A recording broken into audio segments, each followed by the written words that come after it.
diminution progressive des calibres des débits aériens et une hypersécrétion bronchique. Il y a plein de familles il y a plein de familles de maladies respiratoires, les fibroses, les emphysèmes, les bronchites chroniques, les asthmes et la BPCO se retrouvent un peu au confluent de tout ça, avec des nouvelles maladies comme ACOS, qui sont des BPCO avec des syndromes asthmatiques qui sont associés. Alors c'est la troisième cause de mortalité au monde, mais très peu de personnes se connaissent l'acronyme BPCO. Alors, au niveau de la Réunion, on est au premier rang du taux de mortalité de la BPCO en France. Deuxième rang au taux d'hospitalisation pour les exacerbations, c'est pour ça qu'on fait la présentation, selon les chiffres de l'ORS mars 2017, sur les chiffres qui datent de 2013 à peu près. Donc on est ici. Hop. On est juste ici. Voilà. En bonne place, hein, premier, c'est sympa. On espère que ça va changer dans les années qui viennent. Et il y a une grosse mobilisation sur le terrain.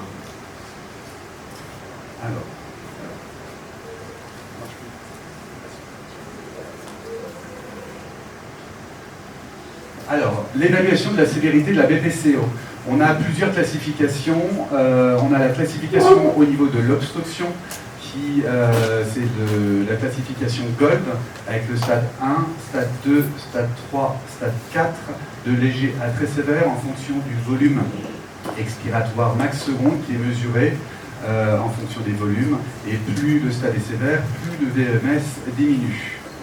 On a une autre classification qui est le MMRC, qui classe le BPCO en fonction de l'importance de la dyspnée, en fonction de son activité physique.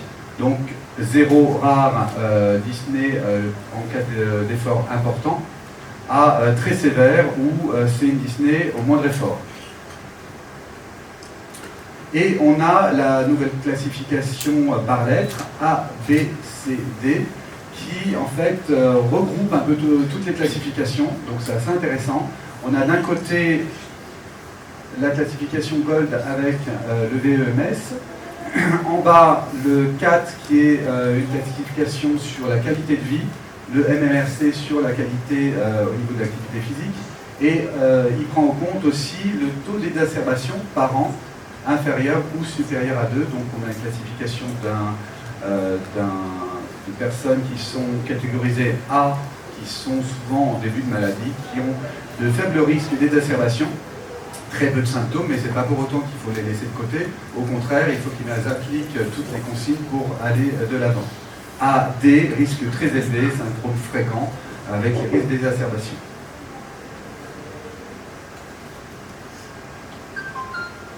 Alors, l'exacerbation se caractérise par une majoration des symptômes respiratoires, augmentation de la dyspnée, de la toux, de la surproduction du mucus, au-delà de 48 heures, justifiant une modification thérapeutique avec ou pas hospitalisation.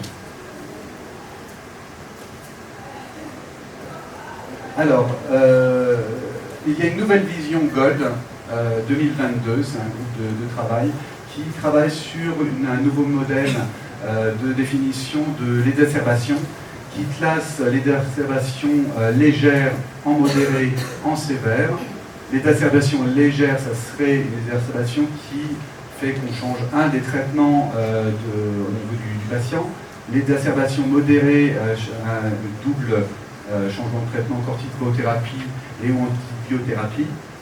Et l'exacerbation sévère qui amène automatiquement à l'hospitalisation du patient. Alors, GORD 6, c'est nouveau, hein, ça date de cette année. Des experts proposent d'utiliser 6 critères pour évaluer et faire une évaluation objective de l'exacerbation. Bien sûr, nous, en kiné, on a d'autres signes qu'on peut mettre en place sur notamment la surproduction bronchique, le changement de qualité des sécrétions et surtout l'écoute des patients, parce que beaucoup de patients nous signalent j'ai du mal à respirer, j'ai une oppression thoracique, et ça, il faut prendre ça en compte. Donc, sur les 6 critères, il suffit qu'il y ait 3 critères qui soient positifs pour dire que c'est une exacerbation légère. Donc Disney avec l'échelle visuelle analogique de 0 à 10, où le seuil est de 5. La saturation en oxygène avec une saturation qui devient inférieure à 92. Une variation de 3%. Ça, c'est au cabinet, on peut très bien suivre le patient ou lui proposer un petit carnet de suivi de sa saturation. Comme ça, quand il voit qu'il y a un changement de saturation, ça lui lance une alerte. La fréquence respiratoire, la fréquence cardiaque. Après, la CRP, les gaz du sang, ce n'est pas notre domaine, mais c'est des critères d'évaluation. Seule la décompensation pour une acidose respiratoire non compensée amène directement à l'hospitalisation. Alors, les facteurs déclenchants d'une exacerbation.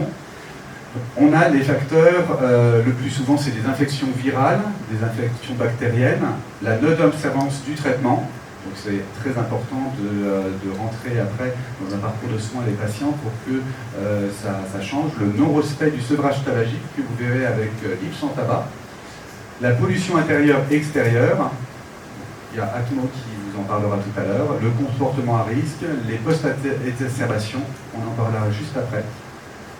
Et aussi le patient cible en fonction des lettres, GOLD A, B ou CD, sachant que les patients à risque C et D sont les patients qui risquent le plus de faire des exacerbations.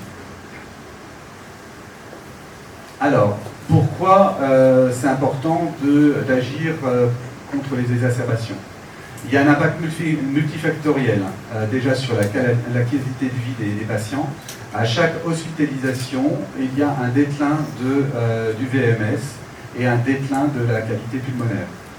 Et chez les patients qui ont fait une exacerbation, il y a 43% des patients qui sont réhospitalisés dans les 6 à 12 mois suivants. Donc c'est très important de suivre le patient et d'être vigilant et que lui-même devienne acteur de sa santé. L'impact économique aussi, c'est 3,5 milliards d'euros par an pour la BPCO et 60% sont liés pour les exacerbations, sachant que le coût moyen d'une première réhospitalisation est de 5 000 euros. Prise en charge par la sécurité sociale. Alors, c'est un petit tableau qui est sorti il n'y a pas très longtemps de Wada Ibrahim, qui est très intéressant, qui a pris en compte plusieurs paramètres. Le paramètre de la dyspnée, l'inflammation systémique, l'apport alimentaire, la masse musculaire, l'activité physique, sur un suivi d'exacerbation chez le BPCO. On voit bien que là, il y a, avec les critères d'exacerbation, une variation, un début de variation.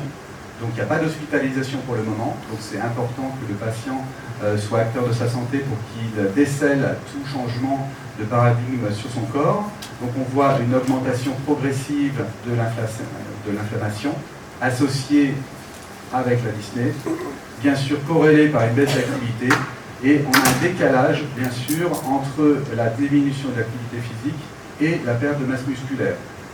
S'ensuit une hospitalisation, où tous les paramètres ont flambé. On voit qu'à l'hôpital, l'inflammation systémique est très très rapidement jugulée par le traitement médical. Du coup, une descente de la dyspnée assez rapide. Une renutrition, malgré la nourriture à l'hôpital, on arrive à renourrir quand même les patients. Mais on voit bien que l'activité physique et la masse musculaire, et ça décroche tout le temps. Donc le patient, il a le choix à la sortie de l'hôpital. S'il n'a pas de bonne conduite post-opératoire, soit il y a un défaut de récupération, donc il est de plus en plus handicapé, soit une nouvelle réhospitalisation, on l'a vu tout à l'heure, avec une réhospitalisation dans les 6 à 12 mois, soit un retour à la norme, ou pour la dyspnée, voilà, tous les paramètres, soit une réhospitalisation, soit un retour à la norme, soit un handicap. Alors, les conséquences de l'hospitalisation, il y a des causes de l'immobilité, de stress oxydatif, l'hypoxémie, qui amènent un déconditionnement rapide chez ces personnes. Ça entraîne aussi des maladies cardiaques, l'ostéoporose, des troubles glycémiques et à prendre en compte aussi chez les patients insuffisants respiratoires les troubles cognitifs que souvent on met à côté, mais ça peut être aussi problématique pour notre prise en charge en tant que kiné. Voilà. Alors, la réhabilitation respiratoire, c'est quoi? C'est une intervention globale, individualisée, qui regroupe plusieurs modules. Un réentraînement à l'effort, une éducation thérapeutique et un changement de comportement qu'on doit impulser au patient. Ça vise à améliorer la santé physique et psychologique du patient. La Cochrane Review en 2015 a arrêté des recherches sur le fait que la réhabilitation respiratoire est de grade A et qu'elle a été validée et que ça fonctionne. Donc on peut travailler sur d'autres modes de recherche, mais on sait que ça fonctionne, donc il faut y aller, il ne faut plus réfléchir. Donc c'est une prise en charge pluripro, on ne peut pas travailler tout seul, donc il faut travailler avec son médecin, son pneumologue, les infirmiers, les diététiciens, nutritionnistes, sans trouver un maximum de faire un réseau autour de soi. Le sevrage tabagique, on ne peut pas avancer avec son patient s'il n'a pas débuté un sevrage tabagique. Il faut savoir que 40% des BPCO ont fumé et 90% des BPCO, 40% des fumeurs deviennent BPCO et 90% des BPCO ont été fumeurs. Donc l'impact du sevrage tabagique est prioritaire. Donc la kiné respiratoire, c'est pas que la crâchothérapie, c'est le réentraînement à l'effort, le renforcement musculaire, le drainage bronchique, le travail d'ampliation thoracique, la maîtrise du souffle, la rééducation posturale, la rééducation à l'équilibre, le massage pour éviter les douleurs, parce qu'un patient qui a mal aux côtes, il n'arrive pas à respirer correctement. L'éducation thérapeutique est aussi un point très important sur la prise en charge des patients. Alors le déconditionnement et la réadaptation, en fait c'est un cercle vicieux. Les patients qui sont dyspnéiques font de moins en moins d'efforts, du coup fatigue, sont démotivés, et c'est des facteurs de stress qui amènent à une fonte musculaire, une réduction d'activité. Et le changement c'est maintenant, comme dit certains, dès lors que le patient, vous l'avez en contact, c'est maintenant le changement d'attitude où il faut absolument qu'il prenne conscience d'un suivi au niveau de son activité physique, de sa maîtrise du souffle, pour améliorer sa qualité de vie. Alors on va faire un petit focus sur la BPCO, qui est une pathologie assez particulière. Sur un sujet sain, il y a 40% de fibres 1 et 60% de fibres 2 qui s'inversent pour un sujet BPCO. Ce qui fait que le BPCO arrivera à faire des activités très courtes, mais par contre, tout ce qui est les autres activités, il n'arrivera pas. La survie à 5 ans, il y a une étude qui est corrélée en fonction d'un volume expiratoire max seconde inférieur à 50% avec la surface de cuisse. Ils ont fait un scanner au niveau des cuisses. Donc entre les patients avec du muscle et pas de muscle, et ben, il y a 20% de chute de survie. Les troubles cognitifs, pas mal d'études dessus, où on voit bien que entre un BPCO qui est stable et un BPCO qui fait des exacerbations, il y a des problèmes de troubles cognitifs. Et donc l'objectif c'est aussi d'amener un dépistage, un encadrement et une orientation de ces patients. L'éducation thérapeutique, ça vise à aider le patient à acquérir et maintenir les compétences pour pouvoir vivre mieux avec sa maladie chronique.